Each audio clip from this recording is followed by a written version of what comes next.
दोस्तों, ये कहानी का दूसरा चैप्टर है। अभी इस वीडियो को लाइक कर दीजिए और अब शुरू करते हैं। चिराग ने कहा, अनंतिका, तुम्हें पता है, दीप आज तुम्हें इस समुदाय से बेदखल करने वाला है और तुम्हें ह्यूमन वर्ल्ड में भेजने वाला है। वो दीप ऐसा कैसे कर सकता है? तुम अभी सिर्फ 18 साल की हो। कभी कभी किसी को पूरी तरह से भेड़िए में बदलने में 25 साल लग जाते हैं। अभी तुम्हारे पास बहुत टाइम है। वो तुम्हें मैंने चिराग को बीच में रोक कर कहा, चिराग, ये मेरे लिए कोई सजा नहीं है। मैं खुद यहाँ नहीं रहना चाहती। मैं खुद इंसानों की दुनिया में जाना चाहती हूँ। मैंने सुना है कि वहाँ लोगों के लिए रिश्ते बहुत मायने रखते हैं। मैं चाहती हूँ कि वहाँ पर कोई हो जो मुझे प्यार करे, मुझे वहाँ एक परिवार मिले। यहाँ पर मेरा परिवार तो नहीं है, मगर तुम जैसा दोस्त है जिसे मैं बहुत मिस करूंगी। मैंने फिर टॉपिक चेंज करते हुए कहा, चलो, मीटिंग का टाइम हो गया है, हमें वहाँ पर प्रेजेंट होना होगा। ये कहकर मैंने चिराग को गले लगाया और उससे आखिरी बार मिलकर मैं वहाँ से जाने लगी। तभी चिराग ने मुझे आवाज दी, अनंतिका रुको, तुम ऐसे नहीं जा सकती। ये कहते हुए चिराग ने मुझे पीछे से गले में एक लॉकेट पहनाया और वो बोला, अनंतिका, जब कभी तुम्हें जरूरत होगी तो मैं वहाँ पर तुम्हारे लिए मौजूद हो जाऊंगा। ये लॉकेट तुम्हें मेरी याद दिलाएगा। ये कहते हुए चिराग ने लॉकेट को देखा। मैंने लॉकेट को छुआ और मुस्कुराकर चिराग को देखा। चिराग ने मेरे माथे पर किस किया। मैं उसे छोड़कर मीटिंग के लिए जाने लगी। मेरे मन में ये आ रहा था कि यहाँ से जाने से पहले मुझे दीप से मिलना होगा। दीप कुछ सालों पहले अपनी स्टडी कंप्लीट करके हमारे पैक यानी समुदाय में आया था।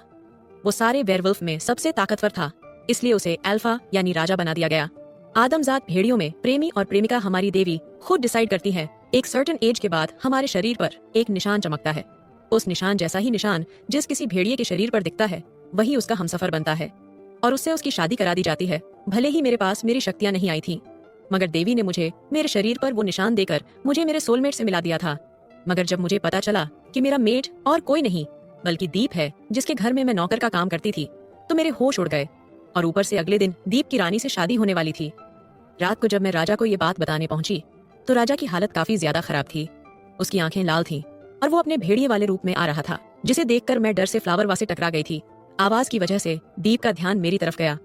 उसने बेड से एक छलांग लगे और मुझे जकड़ लिया।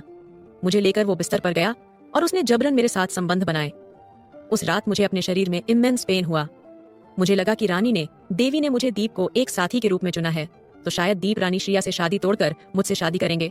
मगर नहीं, अगले ही दिन दीप ने मुझे कहा कि वो कभी मुझे शादी नहीं करेंगे और बस मेरे साथ शारीरिक संबंध बनाने के लिए ही आएंगे, क्योंकि देवी किसी को भी चुनती है, उन दोनों में शारीरिक अट्रैक्शन हो ही जाता है और वो इंसान अपने मेट को देखकर अपने ऊपर काबू नहीं कर पाता।